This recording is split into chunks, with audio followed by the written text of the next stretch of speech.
Hello, welcome to market discussion of the day.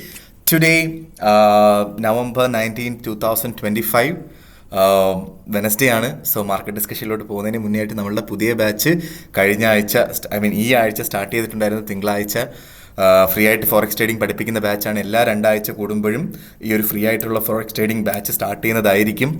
So അടുത്ത ആഴ്ചയായിരിക്കും അടുത്ത batch നടക്കുന്നത്. So free ആയിട്ട് ഫോറക്സ് ട്രേഡിംഗ് പഠിക്കണം എന്നുള്ള എല്ലാ ആൾക്കാർക്കും എൻ്റെ ഡിസ്ക്രിപ്ഷൻ ബോക്സിൽ എൻ്റെ നമ്പർ ഉണ്ടാവും. എനിക്ക് മെസ്സേജ് അയച്ചു കഴിഞ്ഞാൽ ബാക്കി കാര്യങ്ങൾ ഞാൻ കോർഡിനേറ്റ് ചെയ്യുന്നതായിരിക്കും. സോ രാത്രി ഇന്ത്യൻ ടൈമിംഗ് 7:30 മണിക്കും 10:30 മണിക്കുമായിട്ട് 2 ബാച്ചാണ് ക്ലാസ് നടക്കുന്നത്. 2 ആഴ്ച നീണ്ടു നിൽക്കുന്ന ക്ലാസ്സാണ്. ഈ ക്ലാസ്സിൽ ജോയിൻ ചെയ്യണം എന്നുള്ള ആൾക്കാർക്ക് ഈ ഒരു സമയത്ത് ഫ്രീ ആയിട്ടുണ്ടെങ്കിൽ മാത്രം മെസ്സേജ് അയക്കുക എന്നുള്ളത് എൻ്റെ റിക്വസ്റ്റ് മാത്രമാണ്. Okay, so coming to market discussion, coming to fundamental side. നമ്മൾ ഫണ്ടമെൻ്റൽ സൈഡിലോട്ട് പോകുമ്പോൾ ഇന്ന് നമുക്ക് ന്യൂസുകൾ നോക്കിക്കഴിഞ്ഞാൽ ഇന്ന് ഓൾറെഡി നമ്മൾ നേരത്തെ പറഞ്ഞിട്ടുണ്ടായിരുന്നു യൂറോ സോണിൽ നിന്ന് CPIയുടെ ന്യൂസ് വരുന്നുണ്ട്. ഓക്കെ, സോ ഒരു ന്യൂസും കൂടെ ഉണ്ടായിരുന്നു, നമ്മൾ അത് ഇതിൽ കാണിച്ചിട്ടില്ല. സോ നമ്മൾ ഫോറക്സ് ഫാക്ടറി എടുത്ത് നോക്കുമ്പോൾ നമുക്ക് GBPന്ന് CPIയുടെ ന്യൂസ് വന്നിട്ടുണ്ടായിരുന്നു. ഓക്കെ, CPIയുടെ ന്യൂസ് വന്നിട്ട് ഫോർകാസ്റ്റിനെക്കാട്ടിലും ബെറ്ററാണ് ആക്ച്വൽ ന്യൂസ് വന്നത്. 3.6% ആണ് ന്യൂസ് വന്നത്. പക്ഷേ പ്രീവിയസ് നോക്കുകയാണെങ്കിൽ 3.8 ആയിരുന്നു, അതിലും കുറഞ്ഞിരിക്കുകയാണ്. സോ അതുകൊണ്ടിട്ട് തന്നെ വലിയൊരു മാറ്റമൊന്നും GBPയിൽ ഉണ്ടാക്കിയിട്ടില്ല എന്നുള്ളൊരു കാര്യം കൂടെ മനസ്സിലാക്കാം. ഓക്കെ, സോ അതിനുശേഷം നമുക്കിന്ന് വരാനായിട്ടുള്ള ന്യൂസ് എന്ന് പറഞ്ഞു കഴിഞ്ഞാൽ വൈകുന്നേരം FOMC മീറ്റിംഗ് മിനിറ്റ്സ് ഉണ്ട്. അതും വളരെ ഇമ്പോർട്ടൻ്റ് ആണ്. അത് ബേസിക്കലി വൈകുന്നേരം 7 മണിക്കാണ് ആ പർട്ടിക്കുലർ ന്യൂസ് വരുന്നത്. UK ടൈമിംഗ് ആണ് കേട്ടോ. അവിടെ ആകുമ്പോഴത്തേക്കും അത് രാത്രിയാവും 12 മണി ഒക്കെ ആകുമ്പോഴാണ് ആ ഒരു പർട്ടിക്കുലർ ന്യൂസ് വരുന്നത്. ഓക്കെ, സോ യൂറോ സോണിൽ നിന്ന് CPIയുടെ ന്യൂസ് ഒരു 2 മണിക്കൂറിനുള്ളിൽ വരുന്നുണ്ട്. സോ അതും ഒന്ന് യൂറോയിൽ ട്രേഡ് ചെയ്യുന്ന ആൾക്കാരൊന്ന് നോക്കി പോവുക എന്നുള്ളത് മാത്രമാണ് ഇന്നത്തെ വളരെ ഇമ്പോർട്ടൻ്റ് ആയിട്ടുള്ള കാര്യം. അതിൻ്റെ കൂടെ ക്രൂഡ് ഓയിൽ സ്റ്റോക്ക് ചേഞ്ച് ഉണ്ട്. ക്രൂഡ് ഓയിൽ സ്റ്റോക്ക് ചേഞ്ച് വളരെ ഇമ്പോർട്ടൻ്റ് ആണ് ഇന്നത്തെ ദിവസം. കാരണം റഷ്യയിൽ നിന്ന് ക്രൂഡ് ഓയിൽ അല്ലെങ്കിൽ റഷ്യയിൽ നിന്ന് കച്ചവടം ചെയ്യുന്ന എല്ലാ രാജ്യങ്ങൾക്കും മേലെ 500% താരിഫ് കൊണ്ടുവരും എന്നുള്ള ഡൊണാൾഡ് ട്രംപിൻ്റെ അനൗൺസ്മെൻറ്റ് ഉണ്ടായിട്ടുണ്ടായിരുന്നു. ഓക്കെ, സോ അത് ഡയറക്റ്റ്ലി ഓയിലിനെയും അഫക്റ്റ് ചെയ്യും എന്നുള്ളൊരു കാര്യം മനസ്സിലാക്കുക. അതുകൊണ്ടിട്ട് തന്നെ ഇന്നത്തെ ക്രൂഡ് ഓയിൽ സ്റ്റോക്ക് ചേഞ്ചിൻ്റെ ന്യൂസിന് വളരെ ഇമ്പോർട്ടൻ്റ് ആയിട്ട് നോക്കി കാണുകയും ചെയ്യണം. ഓക്കെ, സോ അതൊരു പൊളിറ്റിക്കൽ സൈഡിൽ നിന്നുള്ളൊരു ന്യൂസാണ് ബേസിക്കലി. സോ അത് നമ്മളുടെ കലണ്ടർ ബേസ് ചെയ്തിട്ടുള്ള ആ ഒരു പർട്ടിക്കുലർ ന്യൂസിനെ ഡയറക്റ്റ്ലി അഫക്റ്റും ചെയ്യും എന്നുള്ളൊരു കാര്യം മനസ്സിലാക്കുക. സോ നാളെ നമ്മൾ നോക്കിക്കഴിഞ്ഞാൽ ഇനിഷ്യൽ ജോബ്ലെസ് ക്ലെയിം ആണ് മെയിൻ ആയിട്ടുള്ള ന്യൂസ്. ഉച്ചയ്ക്ക് 1:30 മണിക്കാണ് ഇനിഷ്യൽ ജോബ്ലെസ് ക്ലെയിം വരുന്നത്. ഉറപ്പായിട്ടും ഒരു ഒരു ഡയറക്ഷണൽ ചേഞ്ച് ഒന്നും മാർക്കറ്റിൽ ഉണ്ടാക്കാനായിട്ടുള്ള സാധ്യത ഇല്ലാത്ത ന്യൂസാണ്. പക്ഷേ എന്നിരുന്നാലും ഒരു വോളറ്റാലിറ്റി ആ സമയത്ത് നമുക്ക് പ്രതീക്ഷിക്കുകയും ചെയ്യാം. ഓക്കെ, പിന്നീട് നമുക്ക് എക്സിസ്റ്റിംഗ് ഹോം സെയിൽസ് ഉണ്ട്. അത് 3 മണിക്കാണ് ഈ എക്സിസ്റ്റിംഗ് ഹോം സെയിൽസിൻ്റെ ന്യൂസ് വരുന്നത്. സോ അതും ഇതേപോലെ ഒരു വോളറ്റാലിറ്റി ആ ഒരു ടൈമിൽ നമുക്ക് പ്രതീക്ഷിക്കുകയും ചെയ്യാം. ഓക്കെ, സോ ഇതൊക്കെയാണ് നമുക്ക് എക്കണോമിക് കലണ്ടർ ബേസ് ചെയ്തിട്ടുള്ള ന്യൂസുകൾ ഏതൊക്കെയാണെന്ന് നോക്കിക്കഴിഞ്ഞാൽ ഇതൊക്കെയാണ് മെയിനായിട്ട് നമ്മൾ നോക്കേണ്ട ന്യൂസുകൾ. പിന്നീട് ഉറപ്പായിട്ടും നമുക്ക് US പൊളിറ്റിക്സിൽ ഉണ്ടാവുന്ന കാര്യങ്ങൾ, അതിപ്പോൾ നമുക്കൊന്നും പറയാൻ പറ്റില്ല. ഡൊണാൾഡ് ട്രംപ് അവിടെ നിന്ന് എന്തെങ്കിലുമൊക്കെ വിളിച്ച് പറയും, നമ്മുടെ മാർക്കറ്റിനെ ഡയറക്റ്റ്ലി അഫക്റ്റ് ചെയ്യും അല്ലേ. സോ അതൊന്ന് ശ്രദ്ധിച്ച് പോവുക, അങ്ങനത്തുള്ള ന്യൂസുകളൊക്കെ ഒന്ന് മനസ്സിലാക്കി പോവുക. ഉറപ്പായിട്ടും അത് നമ്മളുടെ UK ഉച്ചയ്ക്ക് ഇന്ത്യയിലാണെങ്കിൽ 6:30 ശേഷമായിരിക്കും അങ്ങനത്തുള്ള ന്യൂസുകൾ വരികയാണെങ്കിൽ വരുന്നത്. ഓക്കെ, സോ റഷ്യ ഉക്രൈൻ വാർ അതിൻ്റെ നെക്സ്റ്റ് ലെവലിലോട്ട് പോയിക്കൊണ്ടിരിക്കുകയാണ്. ഓൾമോസ്റ്റ് ഉക്രൈൻ ഓൾമോസ്റ്റ് ഒരു പരാജയത്തിലോട്ട് പോയിക്കൊണ്ടിരിക്കുകയാണ്. ഓക്കെ, സോ അതുകൊണ്ട് അത് ഇപ്പോൾ നടന്നുകൊണ്ടിരിക്കുന്ന കാര്യം യൂറോപ്യൻ കൺട്രീസ് ആയുധങ്ങൾ ഉക്രൈനിൽ കൊടുത്ത് അവരെ സഹായിച്ചുകൊണ്ടിരിക്കുകയാണ്. ഓക്കെ, സോ അതൊക്കെ ബാക്ക്ഗ്രൗണ്ടിൽ നടക്കുന്നുണ്ട് എന്നുള്ളൊരു കാര്യം കൂടെ മനസ്സിലാക്കുക.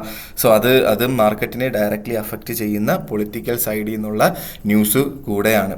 Okay, so coming to technical side. നമ്മൾ ടെക്നിക്കൽ സൈഡിലോട്ട് പോകുമ്പോൾ ഫസ്റ്റ് ഓഫ് ഓൾ നമ്മൾ എല്ലാ ദിവസവും പറയുന്നത് പോലെ JPY തന്നെ പോകാം. JPY 155.63 എന്ന് പറയുന്ന റേഞ്ചിൽ നിൽക്കുന്നു. നമ്മൾ ഇന്നലെയും പറഞ്ഞിട്ടുണ്ടായിരുന്നു JPY നമുക്ക് ബൈ ചെയ്യാം. 155 അടുത്ത് കിട്ടിക്കഴിഞ്ഞാൽ നമുക്ക് ബൈ ചെയ്യാമെന്ന് പറഞ്ഞിട്ടുണ്ടായിരുന്നു അല്ലേ. സോ ഇന്നലെ നമുക്ക് ഓൾമോസ്റ്റ് 155 അടുത്തൊക്കെ കിട്ടിയിട്ടുണ്ടായിരുന്നു.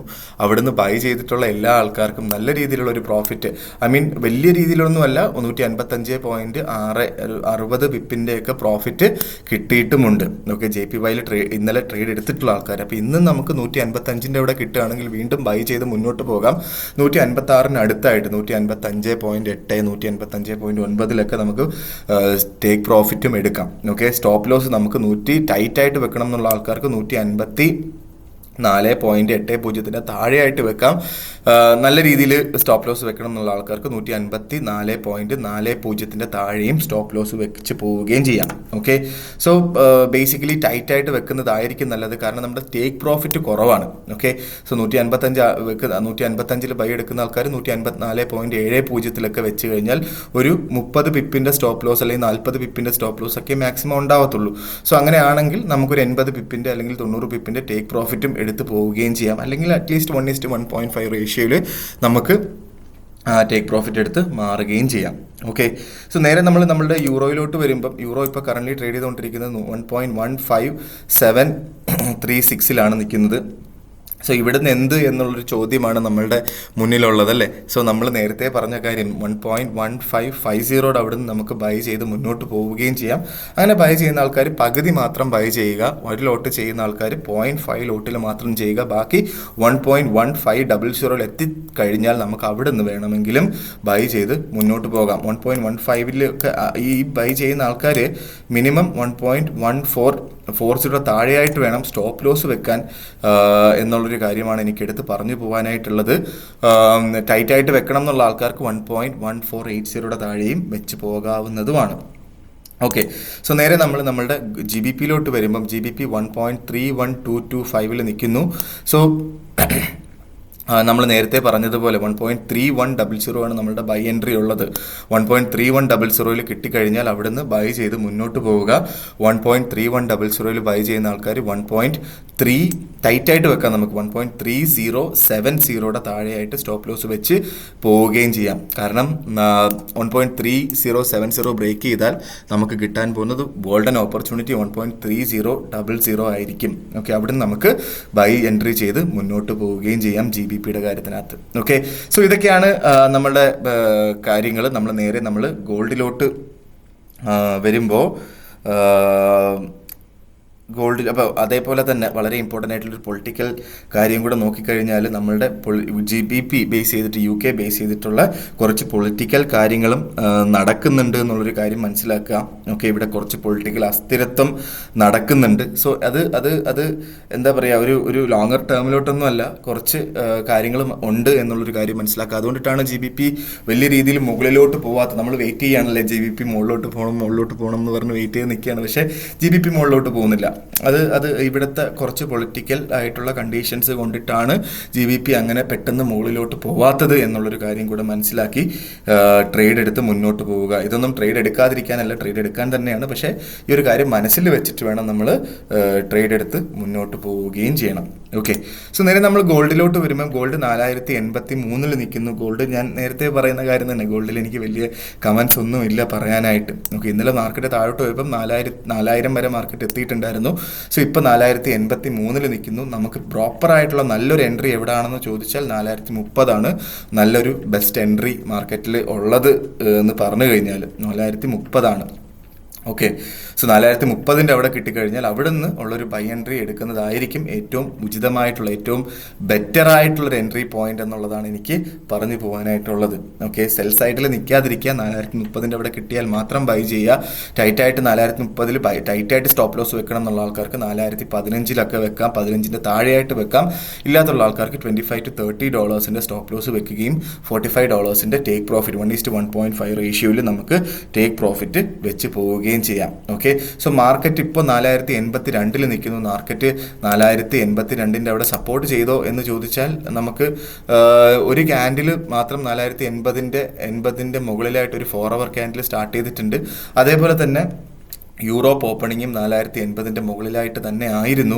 സോ ആ ഒരു കൺസിഡറേഷനിൽ 4080 സപ്പോർട്ട് പിടിക്കുമോ ഇല്ലയോ എന്നുള്ളൊരു കാര്യം നമ്മൾ വെയിറ്റ് ചെയ്തിട്ട് വേണം നമ്മൾ നോക്കാനായിട്ട്. ഇല്ലെങ്കിൽ ഒറ്റ ഫോൾസ് ബ്രേക്ക്ഔട്ട് ആയിരിക്കും, ചിലപ്പം മാർക്കറ്റ് വീണ്ടും താഴോട്ട് പോകാനായിട്ടുള്ള ചാൻസസ് ഉണ്ട്. അതുകൊണ്ട് 4030 കിട്ടിക്കഴിഞ്ഞാൽ ബൈ, ഇല്ലെങ്കിൽ നമുക്ക് നാളെ ഒരു എൻട്രി ഉണ്ടെങ്കിൽ നാളെ വെയിറ്റ് ചെയ്തിട്ട് നാളത്തേക്ക് നമുക്ക് ചെയ്യുന്നതായിരിക്കും ബെറ്റർ ആയിട്ടുള്ളൊരു കാര്യം. സോ ഇവിടുന്ന് മുകളിലോട്ട് പോവുകയാണെങ്കിൽ നമുക്കറിയാം 4030 ആയിരിക്കും അടുത്ത റെസിസ്റ്റൻസ്. 4030 വരെ ആയിരിക്കും പോകാൻ ചാൻസ് ഉള്ളത്. അതും നമ്മളുടെ എന്താ പറയുക US സെഷൻ ഓപ്പൺ ആവുന്നത് വരെയൊക്കെയാണ് 4030 വരെ പോകുന്നത്. അതിനുശേഷം എങ്ങോട്ടാണെന്നുള്ളൊരു കാര്യം നമുക്കൊന്നും പറയാനായിട്ട് പറ്റില്ല, കാരണം മാർക്കറ്റ് വോളറ്റൈലാണ് അല്ലേ. സോ ഇതൊക്കെയാണ് സത്യം പറഞ്ഞു കഴിഞ്ഞാൽ എനിക്ക് ഇന്നത്തെ ദിവസം മാർക്കറ്റ് ഡിസ്കഷനിൽ പറഞ്ഞു പോകാനായിട്ടുള്ള കാര്യങ്ങൾ. ഗോൾഡിനെ കുറിച്ച് പറയുമ്പോൾ 4030 എന്ന് പറയുന്ന റേഞ്ചിൽ കിട്ടിയാൽ ബൈ ചെയ്ത് മുന്നോട്ട് പോവുകയും ചെയ്യുക. ഇല്ലാത്ത പക്ഷം ഗോൾഡിൽ നിന്ന് മാറി നിൽക്കുക, നല്ല ഓപ്പർച്യൂണിറ്റീസ് മാത്രം എടുക്കുക. നമുക്ക് മാർക്കറ്റ് എപ്പോഴും ഇവിടെ തന്നെ ഉണ്ടാവും, മാർക്കറ്റ് എവിടെയും പോകത്തില്ല. നമുക്ക് നമ്മളുടെ ഉദ്ദേശം എന്താണ്? കുറേ കാലം ട്രേഡ് ചെയ്യുക എന്നുള്ളതാണ് അല്ലേ. സോ അതുകൊണ്ടിട്ട് അങ്ങനെ തന്നെ ചെയ്യുക. ഞാൻ പറയുന്ന ഒരു പോയിന്റ് എന്ന് പറഞ്ഞു കഴിഞ്ഞാൽ ഗോൾഡിൽ വളരെ ചെറിയ ലോട്ട് സൈസ്, അതായത് $5000 വെച്ചിട്ടുള്ള ഒരു അക്കൗണ്ടിൽ 0.1 ലോട്ടിൽ കൂടുതൽ എടുക്കാതിരിക്കുക. അപ്പോൾ നമുക്ക് GBPയിലാണെങ്കിൽ അതേ അക്കൗണ്ട് വെച്ചിട്ട് നമുക്ക് 0.3 ലോട്ട് വരെ ചെയ്യാം. യൂറോയും GBP ആണെങ്കിൽ നമുക്ക് അതിനകത്ത് 0.3 അല്ലെങ്കിൽ 0.5 ലോട്ട് വരെ വേണമെങ്കിൽ റിസ്ക് എടുത്ത് ചെയ്യുകയും ചെയ്യാം. ഓക്കെ, മാക്സിമം 0.3 വരെ പോയാൽ മതിയാവും. പക്ഷേ 0.5 വരെ പോകുന്നോട് തെറ്റില്ല. കാരണം ഒന്ന് ആലോചിച്ച് നോക്കിയേ, ഗോൾഡിനകത്തുള്ള മൂവ്മെന്റിന്റെ പകുതിയേ ഉള്ളൂ പകുതിയേ ഉള്ളൂ JPYയിലുള്ള മൂവ്മെന്റ്. അതിൽ 1/5 ഉള്ളൂ GBPയിലും യൂറോയിലുള്ള മൂവ്മെന്റ്. അതുകൊണ്ടിട്ട് അത്രയും ലോട്ട് സൈസ് എടുത്തുകൊണ്ട് തെറ്റില്ലാത്ത കാര്യമാണ്. അങ്ങനെ ചെയ്യുമ്പോൾ ഗോൾഡിൽ നമ്മൾ മാനുവലി ട്രേഡ് ചെയ്യുന്ന ഒരാളുടെ അടുത്ത് ചോദിച്ചാൽ 0.1 ലോട്ടിൽ ഒരു പ്രോഫിറ്റ് ഒക്കെ ഒരു $20 അല്ലെങ്കിൽ $15 ഇറങ്ങും അല്ലേ. സോ നേരെ മറിച്ച് GBPയിൽ നമുക്കൊരു $5 മൂവ്മെന്റ് കിട്ടി 0.3 ലോട്ടിലാണ് എടുക്കുന്നതെങ്കിൽ അവിടെ ആ $150 അവിടെയും കിട്ടും. നമുക്ക് 50 പിപ്പിന്റെ മൂവ്മെന്റ് കിട്ടിയാൽ മതി. JPYയിലും സെയിം രീതിയിൽ തന്നെ വർക്ക് ആവുകയും ചെയ്യും. ഓക്കെ, JPYയിൽ കുറച്ചും കൂടെ കൂടുതൽ മൂവ്മെന്റ് ഉണ്ട്. അപ്പം എന്തായാലും ഇതൊക്കെയാണ് എനിക്ക് ഇന്നത്തെ ദിവസം പറയാനായിട്ടുള്ള കാര്യങ്ങൾ. ഉറപ്പായിട്ടും നമുക്ക് എന്താ പറയുക, നമുക്ക്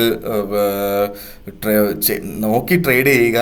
പ്രത്യേകിച്ച് ഗോൾഡിൽ നോക്കി മാത്രം അല്ലെങ്കിൽ കെയർഫുള്ളായിട്ട് മാത്രം ട്രേഡ് ചെയ്യുക. വെറുതെ ചുമ്മാ മാർക്കറ്റിൻ്റെ എവിടെയെങ്കിലും വെച്ച് എൻ്റർ ആവാതിരിക്കുക എന്നുള്ളതാണ് എൻ്റെ റെക്കമെൻഡേഷൻ. ഓക്കെ, സോ ഇതൊക്കെയാണ് എനിക്ക് ഇന്നത്തെ ദിവസത്തെ മാർക്കറ്റ് ഡിസ്കഷനിൽ പറഞ്ഞു പോകാനായിട്ട് കാര്യങ്ങൾ.